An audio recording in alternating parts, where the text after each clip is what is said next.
Прокуратурой Московского района города Чебоксары защищены права малоимущей семьи на получение пособия. Прокуратура Московского района города Чебоксары провела проверку в связи с отказом в признании семьи в качестве малоимущей. Установлено, что казенное учреждение Чувашской Республики Центр предоставления мер социальной поддержки Минтруда Чувашии было отказано гражданину в назначении ежемесячного пособия на ребенка-инвалида в связи с превышением среднедушевого дохода семьи величины прожиточного минимума, установленной в Чувашской Республике. Указанное стало возможным в связи с учетом компенсационных выплат, получаемых матерью по уходу за ребенком-инвалидом, что, по мнению прокуратуры, было сделано необоснованно. Не согласившись с указанным отказом, прокуратура района обратилась в Московский районный суд города Чебоксары в интересах ребенка к Центру предоставления мер социальной поддержки о возложении обязанности зарегистрировать семью в качестве малоимущей и признать решение об отказе в назначении пособия на ребенка незаконным и обязать произвести расчет и выплатить соответствующие пособия. Решением суда исковые требования прокуратуры удовлетворены в полном объеме. После вступления решения в законную силу его исполнение будет находиться на контроле прокуратуры района.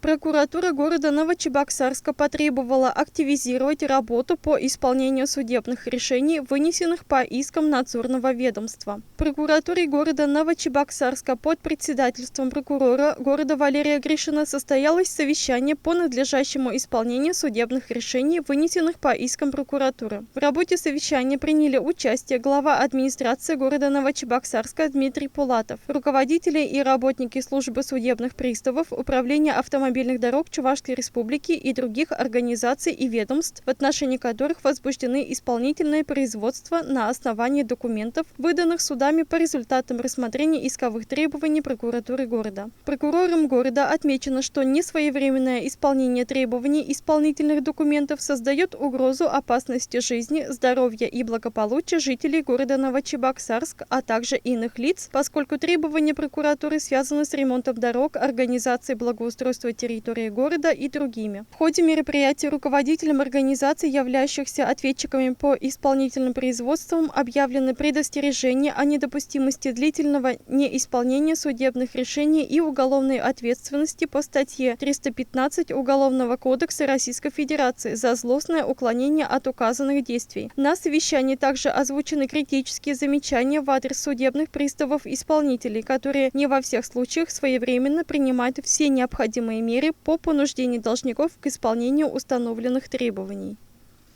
Прокуратура Чувашии рассказала жителям города Чебоксары о предусмотренных правах в сфере защиты лиц с ограниченными возможностями здоровья. 28 октября 2022 года в Национальной библиотеке Чувашской Республики прокуратура провела правовой час для населения на тему «Права и льготы граждан с инвалидностью». В работе правового часа приняли участие представители прокуратуры Чувашской Республики, региональных Минздрава и Минтруда, Фонда социального страхования, Главного бюро медико-социальной экспертизы. В ходе правового часа гражданам разъяснены положения действующего законодательства, регулирующие вопросы в сфере социальной защиты прав лиц с ограниченными возможностями здоровья, предоставления бесплатных лекарственных препаратов, путевок на санаторно-курортное лечение и технических средств реабилитации. В завершении мероприятия участники также ответили на множество вопросов, поступивших от слушателей. Практика проведения прокуратуры тематических правовых часов для жителей республики будет продолжаться.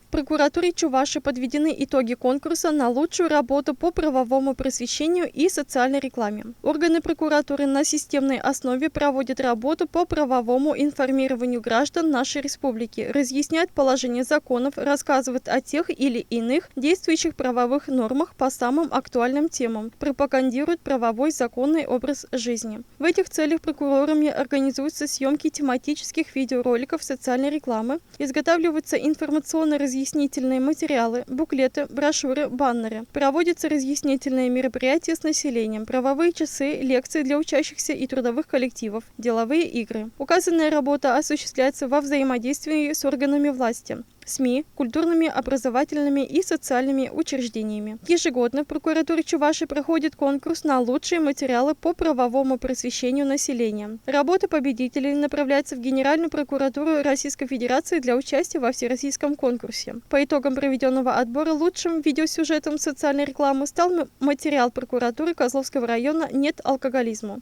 По итогам проведенного отбора лучшим видеосюжетом социальной рекламы стал материал прокуратуры Козловского района «Нет алкоголизму», посвященный профилактике преступлений и правонарушений, совершаемых в состоянии алкогольного опьянения. Лучшим информационно-разъяснительным материалом стал буклет, подготовленный Шумерлинской межрайонной прокуратурой о трудовых правах беременной работницы.